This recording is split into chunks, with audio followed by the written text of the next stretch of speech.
Halo semua, perkenalkan nama saya Diana Talane. Saya kuliah di Politeknik Negeri Ambon, program studi Teknik Informatika semester 4. Ya, di video kali ini saya akan mereview dua artikel sekaligus. Artikel yang pertama berjudul Analisis dan Optimalisasi Jaringan menggunakan Teknik Load Balancing. Artikel yang kedua, Pengembangan Sistem Pengaman Jaringan Komputer berdasarkan Analisis Forensik. Kita bahas artikel yang pertama, analisis dan optimalisasi jaringan menggunakan teknik load balancing. Dengan identitas penulis artikel yaitu Muhammad Dedi Haryanto dan Imam Riyadi. Dalam artikel ini kita dapat mempelajari dan mengetahui berbagai hal, yaitu seperti jaringan komputer, load balancing, dan dapat mengetahui tahapan proses untuk meneliti load balancing dari pencarian data, analisis jaringan, perancangan, dan terakhir penelitian. Dan dalam artikel ini juga terdapat hasil dan pembahasan seperti ditampilkan pada gambar. Dapat rancangan internet dengan dua sumber ISP yang berbeda. ISP yang berbeda menjadikan fungsi load balancing akan berjalan maksimal dalam fungsi redundansi saluran bandwidth. Karena jika satu bandwidth dari satu sumber ISP mati, maka akan ada backup dari ISP yang kedua. Jaringan internet akan terkoneksi secara aman sepanjang waktu. Rancangan yang dibuat menggambarkan jaringan dari kampus 3 yang terdiri dari dua interface yaitu Wi-Fi dan jaringan LAN. Dalam penggambaran jaringan yang ada, maka diperlukan 4 interface yaitu dua sumber internet yaitu dari jaringan UAD dan dari modem. Sedangkan dua interface digunakan untuk outputnya yang terdiri dari Wi-Fi dan jaringan. Langkah-langkah dalam setting instalasi MikroTik sebagai berikut. Interface yang digunakan adalah 4 interface, di mana 2 interface menjadi input dan 2 interface menjadi output. Input terdapat pada header 1 dan header 2. Cara pengaturan mogul. Sebelum mengatur mogul, kita harus tahu apa itu mogul dan fungsinya itu sebagai apa.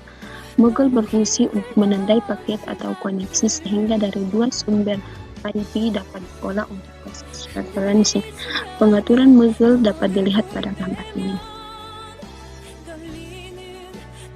Pengujian load balancing bertujuan untuk menguji sistem dari penerapan load balancing, apakah sudah berjalan dengan baik atau belum. Di mana dalam skenario load balancing PPC dilakukan penggabungan dua koneksi inputan dari ISP1 dan ISP2, yang mana jika header 1 dari ISP1 mati, maka konektor 2 atau ISP2 akan berjalan secara otomatis menggantikan koneksi dari ISP1. Dalam uji coba load balancing ini, maka diuji cobakan percobaan dikoneksikan dalam grafik normal yaitu sudah terpasang load balancing dalam sistem. Dalam keadaan normal, maka jalur yang digunakan untuk koneksi dari ISP1 dalam sistem yang disebut di MikroTik disebut sebagai header 1. Kadang yang digunakan berasal dari ISP2 yang dalam sistem MikroTik disebut dalam header 2. Dalam koneksi normal, maka yang akan bekerja adalah header 1 sebagai jaringan utama, sedangkan header 2 akan bekerja dalam kondisi tertentu saja karena sebagai jalur cadangan dalam sistem di mana keadaan dapat dipantau dalam trafik MikroTik sebagaimana gambar berikut.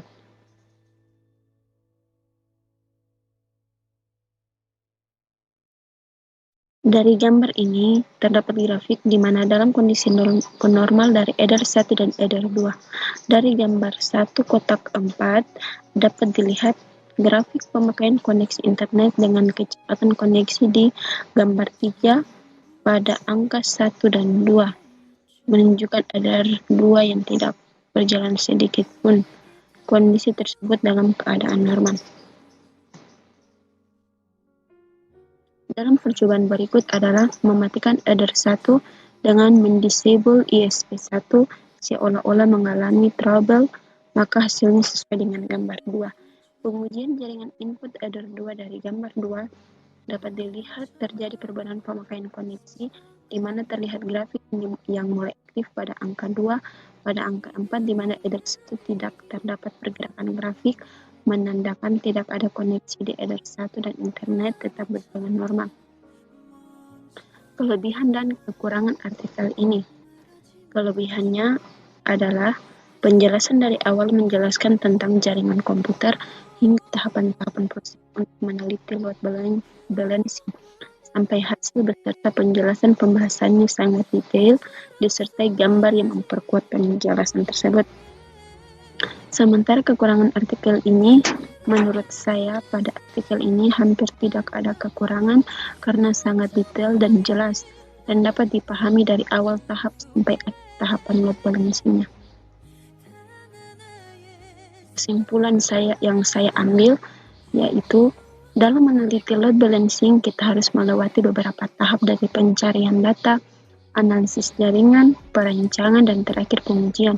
Dan dari percobaan yang dilakukan disimpulkan load balancing berjalan dengan baik saat satu sumber koneksi mati, maka secara otomatis backup akan berjalan dengan sendirinya dengan mengambil koneksi dari sumber yang kedua. Itu adalah hasil review artikel yang pertama. Kita berpindah ke artikel yang kedua dengan judul artikel Pengembangan Sistem Pengaman Jaringan Komputer berdasarkan Analisis Forensik Jaringan. Dengan identitas penulis artikel yaitu Abdul Fadlil, Imam Riyadi, dan Sukma Aji. Pada pendahuluan dalam artikel ini, intinya menjelaskan bahwa yang pertama mengenai perkembangan jaringan komputer secara umum, kemudian membahas tentang hacker dan cracker yang melakukan penyusupan yang dapat merugikan para pemilik server dan jaringan komputer, dan juga berbagai serangan jaringan komputer yang dibuat sendiri maupun yang sudah diperjualbelikan. Pada pendahuluan ini juga menyinggung mengenai serangan jaringan komputer atau tools ini lebih canggih daripada pengetahuan kita tentang penyusupan pada jaringan komputer tersebut. Di sini juga menjelaskan contoh-contoh penyerangan jaringan komputer dari tahun ke tahun dan grafiknya. Tidak lupa efek-efek yang terjadi akibat serangan-serangan tersebut dan pencegahan yang dilakukan untuk menangani serangan dari hacker yaitu dengan menggunakan forensik jaringan, karena menurutnya lebih spesifik karena adalah kegiatan menangkap, mencatat, dan menganalisis kejadian pada jaringan komputer untuk menemukan sumber serangan keamanan atau masalah-masalah kejadian lainnya. Dan juga karena kekuatan dari forensik ini adalah memungkinkan analisis dan mendapatkan kembali fakta dan kejadian dari lingkungan, karena fakta mungkin saja tersembunyi. Menurut saya pendahuluan ini terlalu berbelit. Kenapa berbelit? Karena memang dari awal itu menurut saya bagus, tapi di pertengahan dan akhirnya itu sangat banyak yang dijelaskan dan dijelaskannya itu berulang kali. Itu membuat saya kurang memahami. Metodologi penelitian. Pada metodologi penelitian ini, intinya itu menjelaskan tentang tahapan penelitian dari deteksi, pemeriksaan, analisis laporan, dan tindakan, seperti pada gambar berikut. Pada gambar di atas intinya menjelaskan tentang skenario penelitian yaitu komputer pengguna dihubungkan model bintang dengan switch, kemudian berturut-turut dihubungkan dengan router, kemudian dibuat firewall sebagai sistem pengamannya, dan yang terakhir dihubungkan dengan internet. Kemudian terdapat gambar software LOIC